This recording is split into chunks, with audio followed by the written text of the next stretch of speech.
amado, bem-vindo de volta à nossa escola bíblica. Estamos estudando o livro do profeta Jeremias. Então, pegue a sua Bíblia, pegue o seu caderno de estudos, ore ao Senhor, pede a Ele discernimento, entendimento, conhecimento, sabedoria, pede a Ele proteção, para que nós possamos desvendar dos seus mistérios. Nós já vimos alguns capítulos da primeira grande parte, que vai até o capítulo 45, e deles nós estamos ainda entre as profecias que foram dadas de 625 até o 4º ano de Jeoiaquim. E vamos chegar no capítulo 13, onde o profeta apresenta para nós 5 advertências. A primeira advertência faz referência a uma parábola que o profeta viveu.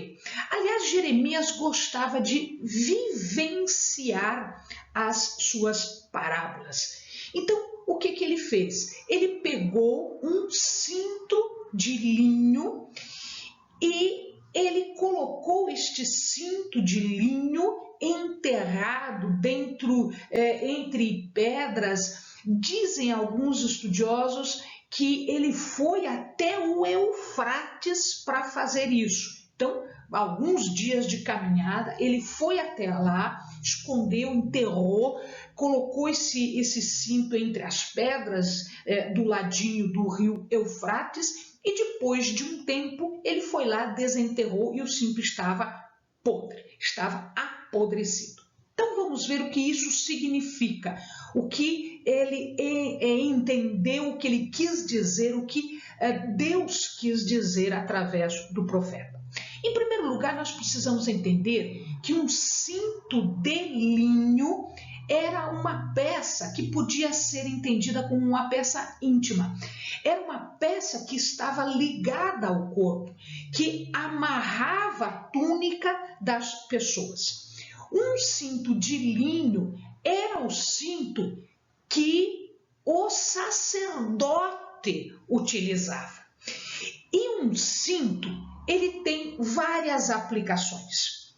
As pessoas usam o cinto para manter a espada, ou seja, a espada da luta é mantida no corpo, junto ao corpo, por causa do cinto. Ele cinge, ele amarra os lombos, ou seja, ele amarra a cintura. Cingir os lombos quer dizer amarrar a cintura, preparando para o serviço. Então, quando alguém se levanta, quando alguém começa a trabalhar ou vai para o trabalho, colocava o cinto, amarrava o cinto e isto lhe dava uma ideia de força, de poder, de preparação para o trabalho. Preparação para o trabalho. Em Efésios, nós vamos encontrar que o cinto simboliza a verdade. Ele faz parte da vestimenta do cristão, simbolizando, significando a verdade. Este cinto foi retirado do profeta e foi largado lá no Eufrates, lá na Babilônia. Ora, a Babilônia é um local de apostasia, de idolatria, que, aliás, era o local para onde o povo seria levado.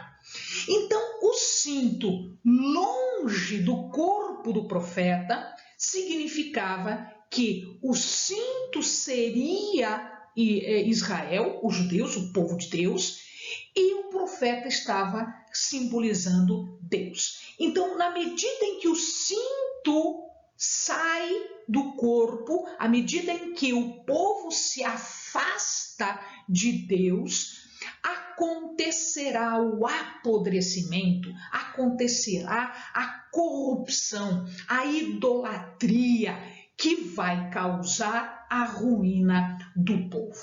Então, toda aquela corrupção de aliança, toda aquela corrupção, aliança política, de aliança religiosa com os ídolos, a idolatria que estava acontecendo com o povo de Deus significava uma coisa: tudo que sai do lugar determinado por Deus se estraga. Assim no meu ministério, no teu ministério, assim na minha vida, na tua vida religiosa, assim em todas as circunstâncias em que se sai da posição, da ligação, da intimidade com Deus, significa que haverá corrupção, apodrecimento e haverá estrago. A segunda advertência, logo em seguida, é a parábola sobre jarros de vinho. Então, aqui, esse jarro de vinho estava significando as pessoas que andavam como se fossem bêbadas, cheias da ira de Deus. Então, um jarro continha vinho. Ele estava comparando o jarro com agora os idólatras, com os apóstatas, com os pecadores. Eles estavam cheios do Espírito? Não, eles estavam cheios do vinho da ira de Deus. Então, esses jarros que o amado está vendo ali na foto, eles tinham o objetivo de conter vinho, conter azeite, conter outros tipos de líquido, inclusive alguns deles eram feitos para conter cereais, comida.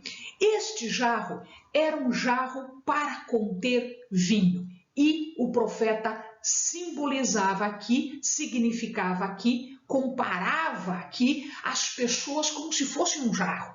Só que elas estavam cheias, elas estavam sendo enchidas do vinho da ira de Deus. E ele diz que então as pessoas andavam como se fossem bêbadas, as pessoas andavam, comportavam-se como se elas estivessem bêbadas, exatamente por causa da corrupção, do pecado, da apostasia, da idolatria.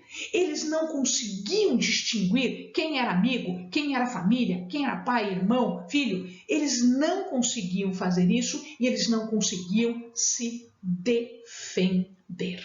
Então, o profeta está denunciando a apostasia desta forma, a idolatria desta forma. A terceira parábola é a respeito do orgulho e da arrogância. O povo estava orgulhoso de si, estava orgulhoso de todas as coisas.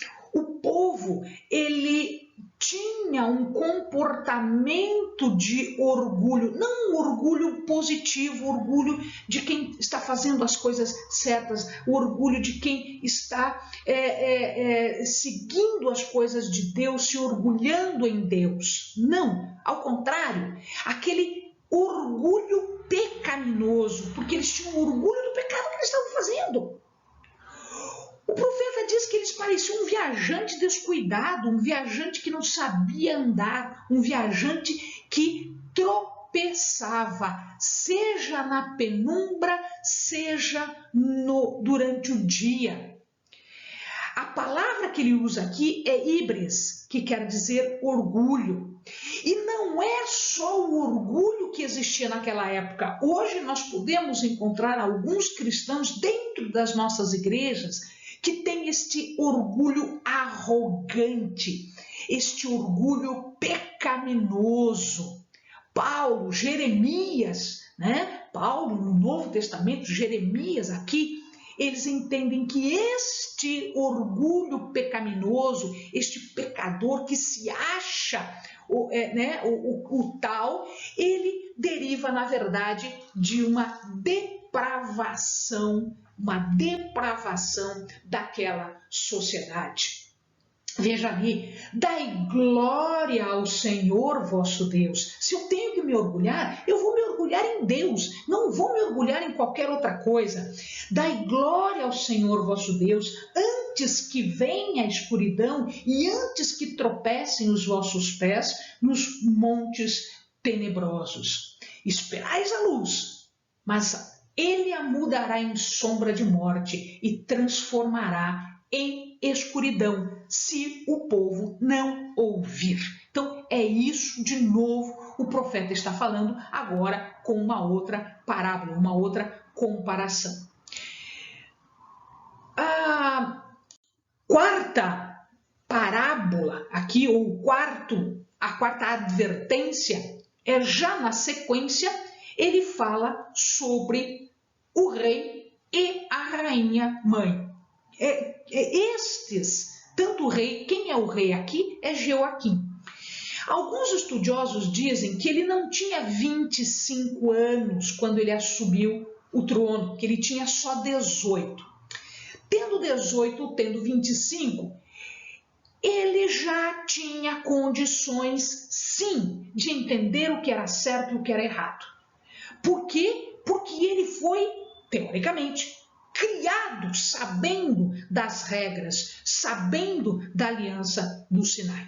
A sua mãe, segundo Reis, era Zebida. Alguns autores dizem que não era Zebida o nome dela, que tinha um outro nome, que era Neusta. Mas aqui, em Reis, nós vamos encontrar a mãe de Jeoaquim como Zebida. Ele está falando então contra quem? Ele está falando contra Jeoaquim e está falando contra Zebida. Porque eles, como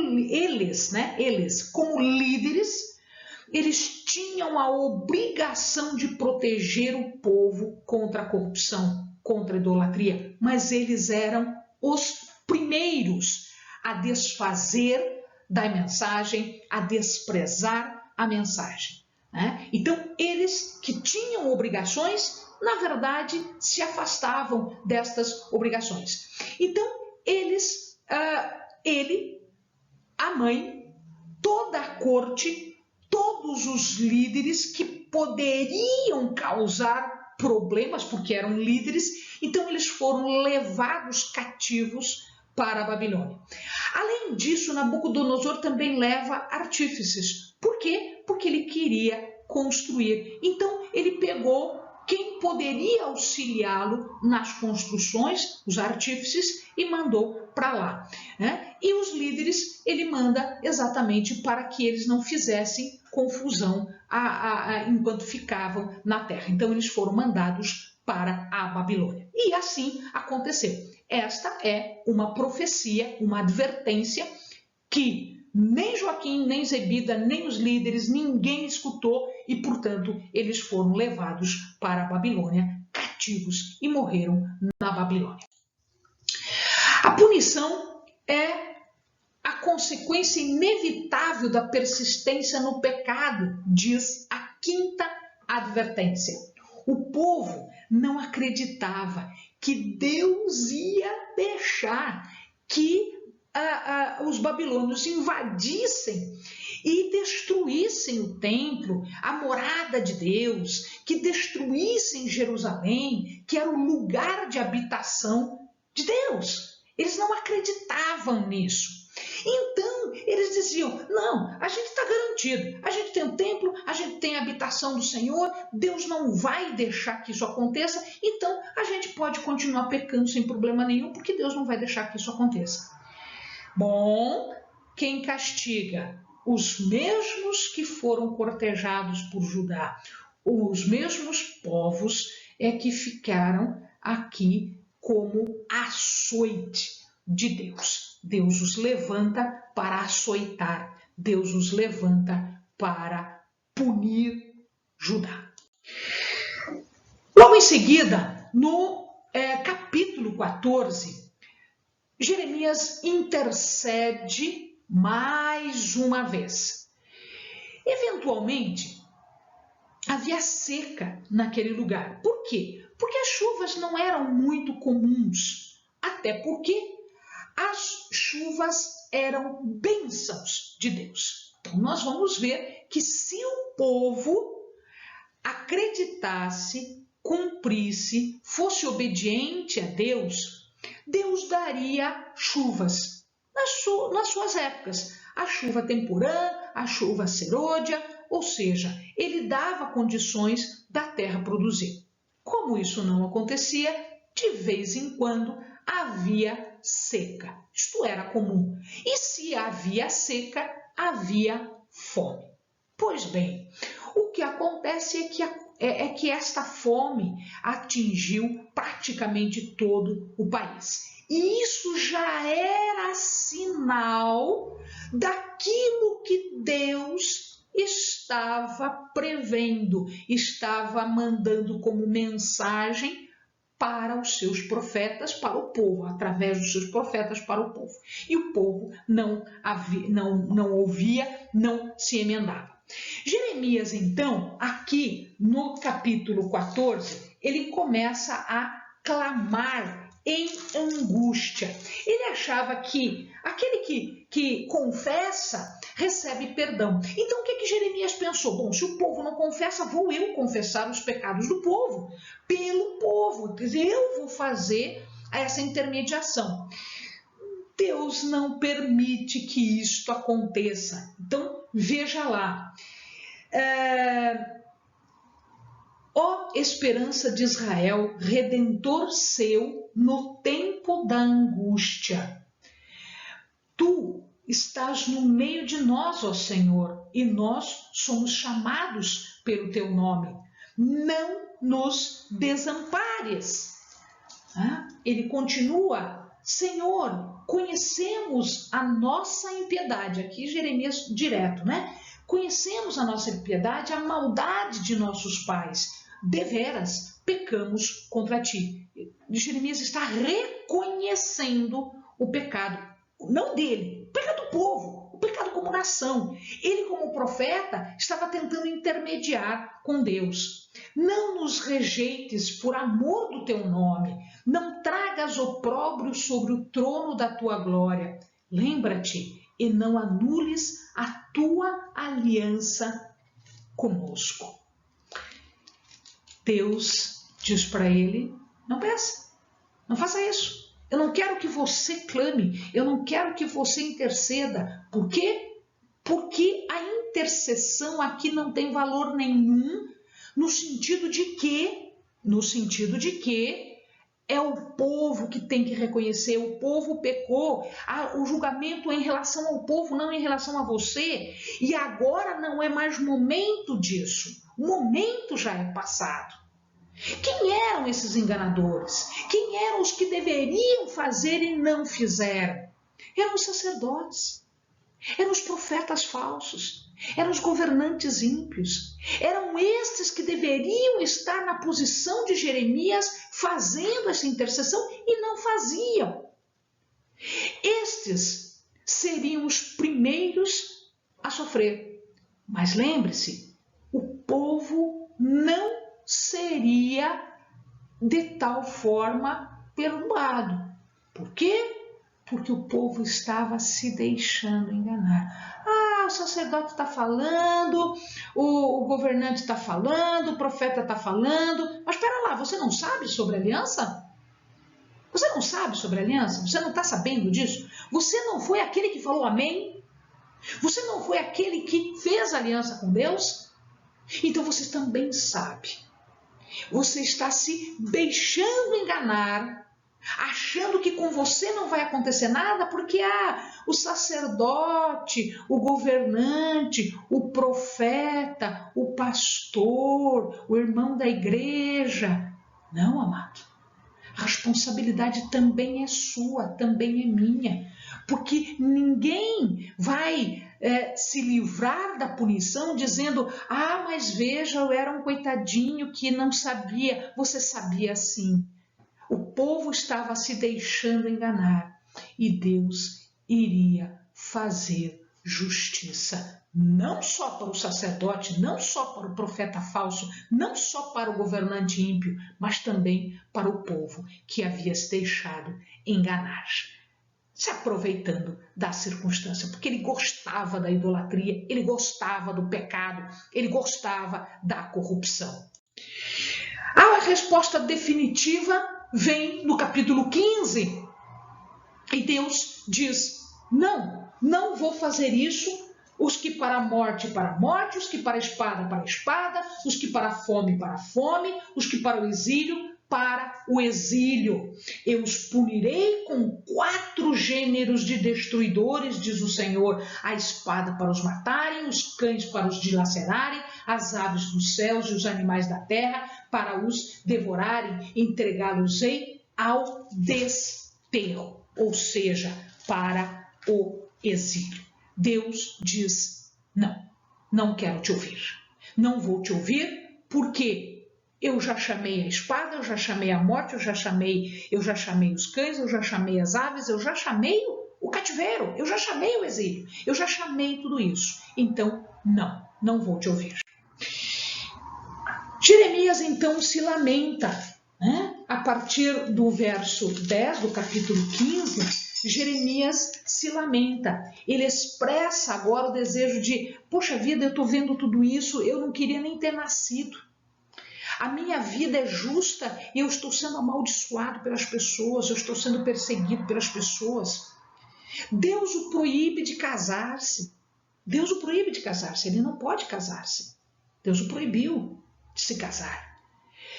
Ele não podia participar de nenhuma atividade, ele não tinha amigos, ele não tinha pessoas que lhe dessem suporte. Ele tinha apenas a Deus, que já é mais do que suficiente. Era o que garantiu a salvação de Jeremias. Se nós tivermos que escolher entre amigos, entre Deus, ou entre um casamento e entre Deus, nós sempre deveremos escolher a Deus, porque a melhor escolha. Foi a melhor escolha para Jeremias? Foi. Ele sofreu, mas ele teve uma comunhão como nenhum outro.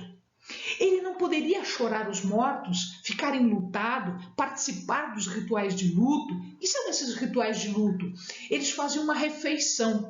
Antigamente, quando se morria alguém, isso ainda existia. Quando eu criança, ainda existia isso. Você ia para a casa do falecido e lá tinha comida, tinha bebida, eles ofereciam bebida e comida, né? Naquela época, a bebida era o vinho da consolação, era a bebida da consolação, era a refeição da consolação para consolar as pessoas que estavam se vendo privadas daquele que morria. Isso ele não podia fazer, ele tinha que evitar tristeza ou alegria, porque eles cessariam muito em breve. Olha aqui, eu vou voltar um pouquinho no capítulo 12 para passar um verso que é super importante para nós. Ele estava se lamentando, assim como no capítulo 12 ele também havia se lamentado. Deus diz o seguinte para ele: se te fadigas correndo com os homens que vão a pé, como poderás competir com cavalos? Se você está com um problema aqui com estes da tua cidade, como é que você vai fazer lá em Jerusalém? Se tropeças numa terra segura, o que farás nos bosques do Jordão? Então Deus está falando isto para Jeremias. Deus está dizendo: olha lá, certamente te fortalecerei para o bem. Não se preocupe com isso, não lamente. Faça o que você tem que fazer.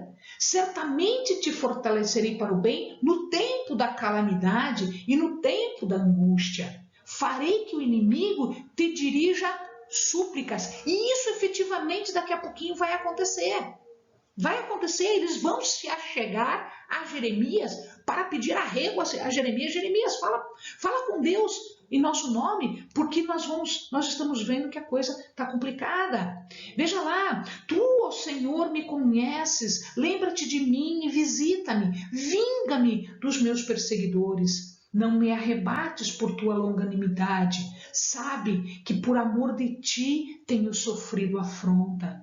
Achadas as tuas palavras, logo as comi. Elas me foram gozo e alegria no coração, pois pelo teu nome me chamo, ó Senhor, Deus dos exércitos. Então, se entrega a Deus, faz o ministério, fala o que tem que falar, independentemente daquilo que ele vai sofrer. Amados, nós temos que fazer o que temos que fazer, independentemente do que as pessoas vão falar para nós e vão fazer contra nós. Porque nós estamos do lado certo, nós estamos do lado de Deus, nós estamos trabalhando no ministério de Deus. Olha, ele diz, assim diz o Senhor, né? Eu te porei contra este povo como forte muro de bronze. Pelejarão contra ti, mas não prevalecerão contra ti. Amado, se coloca na presença do Senhor, porque Ele vai te proteger, Ele vai te guardar. Arrebatar-te-ei das mãos dos malignos e livrar-te-ei das mãos do cruel. Aqui uma mensagem para nós, uma mensagem de que se nós estamos sofrendo, nós temos alguém do nosso lado. Pode ser que você se imagine agora sozinho, sem família, sem amigos, sem ninguém para te dar apoio, proteção. Não se preocupa, meu amado. Você tem o melhor apoio, a melhor proteção. Você tem a melhor e mais poderosa mão do teu lado. Este é Deus, o poderoso de Israel, o grande Senhor dos exércitos. Amém, amados? Bons estudos.